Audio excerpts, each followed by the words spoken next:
చంద్రగిరి తాలూకా చిత్తూరు జిల్లా నాయన కాపరమైతే నాయన వడ్డీలనమాట వైకుంఠ బిడ్డనమాట. తల్లి గారి పేరేమో పేరుందేవి, తండ్రి గారి పేరేమో తిమ్మనరాజనమాట. ఆ తల్లి గారి పేరుందేవి గర్భాన నాయన ముందుగా 6 కుమారులకు సక్రంగా జన్మాలిచ్చింది. ఎవరు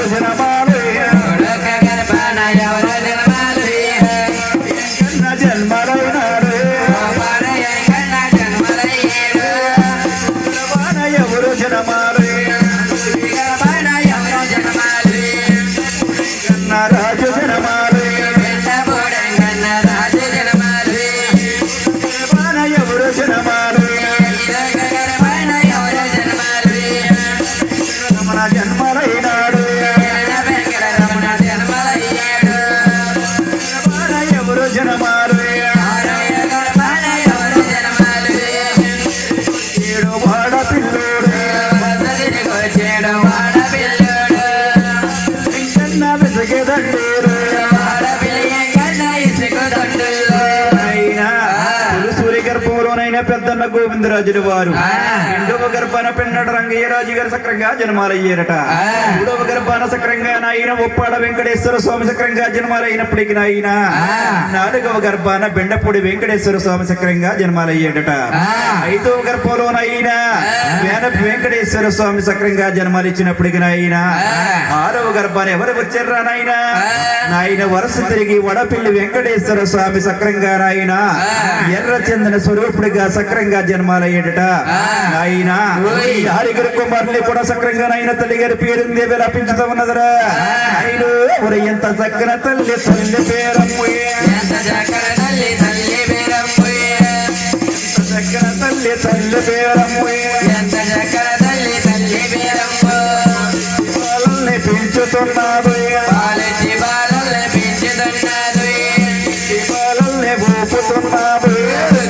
బాలల్ని ఊపుతున్నాడు,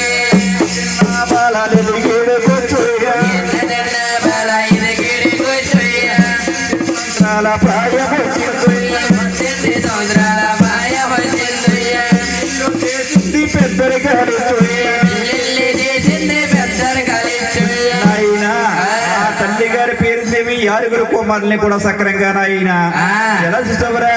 పాలిచ్చి బాలను పెంచి ముక్కెట్టి బాలను ఊపి అన్నేసి బాలను సక్రంగా ఎదగదీసిందట.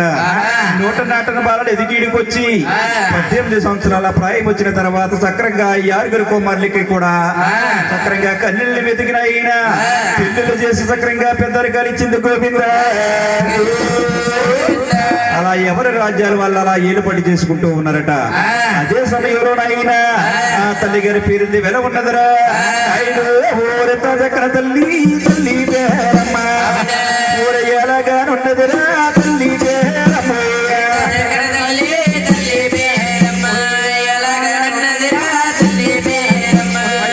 ముసలాకాలం పోయి ముసలాకాలం వచ్చి బాబు, ముసలాకాలం పోయి నడిగాలం వచ్చి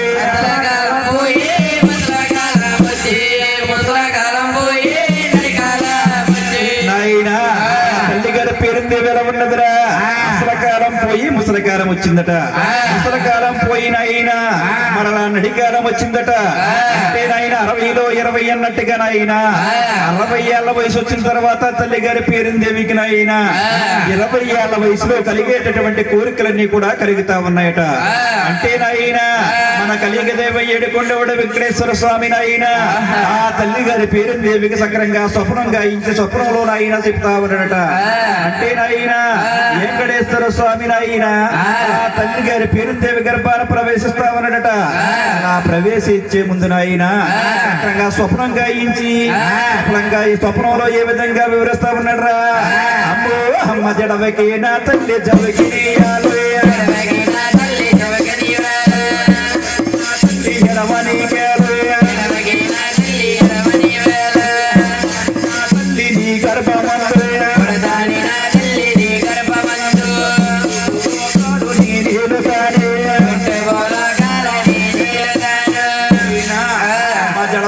తల్లి జవికి నీయాల నా తల్లి ఎడవనీకేలా తానే నా తల్లి నీ గర్భంలో నేను ప్రవేశిస్తా ఉన్నాను అమ్మా నీవు ఈ పరిస్థితుల్లో నీ జడవద్దే తల్లి నేను ఎలసవా పూర్వకాలన్నీ కూడా నేనే వెళతానమ్మంటే చెప్పేసి చక్రంగా స్వప్నం కనపడదు ఆయన అలా వివరిస్తా ఉన్నప్పటికీ ఒక్కసారిగా తల్లిపడి లేచిన తల్లి గారి పేరుందే గారు నువ్వు దెయ్యాన్ని బాబోతానెవరా నాయన నా కళ్ళలో కనపడి రా చెబుతా ఉన్నావేంటి నేను 6 కోపాలనే కదా కళ్ళగన్నాను 7వ వాడేమిట్రా నాయన మళ్ళీ నాకు ఈ నాగర్భంలో ప్రవేశించడం ఏంటి అలాగని చెప్పేసి ఆందోళన చెందుతా ఉన్నప్పటికీ అప్పటికే నాయన తల్లి గారి పేరుందేవి గర్భంలో ప్రవేశించినటువంటి వెంకటేశ్వర స్వామి ఏగిళ్ళు పట్టుకున్న నాయన తల్లి గారి పేరుందేవికి నెలలు ఎందుకు వస్తూ ఉన్నాయట ఆయన ఎలా ఇస్తావరా 1 2 పోయి 3 గడియాలు పోయి 5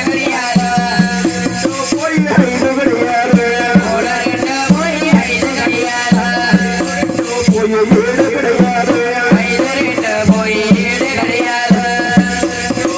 9 గడియాలు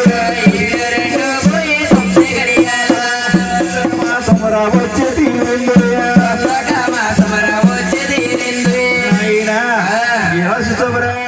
ఆయన ఎప్పుడైతే ఆయన 9వ మాసం వచ్చి తీరినప్పటికీ తల్లి గారి పేరుందేవి లోకలాంటి ప్రజల కాకలు అంటే వాళ్ళు కల్లారి పొద్దున్న కల్లాడుతారు కాకెత్తలు మళ్ళీ రాబడతారు కాకలు పూట్లన్నీ కూడా ఎవరు పెడతారు నాయన అలాగని చెప్పేసి బాధపడతా ఉన్నదట అలా బాధపడతా ఉన్నప్పటికీ ఎప్పుడైతే నెలలు నిండుకుంటూ వచ్చినప్పటికీ నాయన పేరుందేవి గర్భంలో నాయన ఎలా ఇష్టవరా చిరుతా ఉన్నాడు మన స్వాముల వారు తల్లి గారి పేరుందేవికి ఆయన బాధ కలిగి ఈ విధంగా బాధపడతా ఉన్నదరా నువ్వు ఎంతలా ఉన్నావు నాయన ఎంత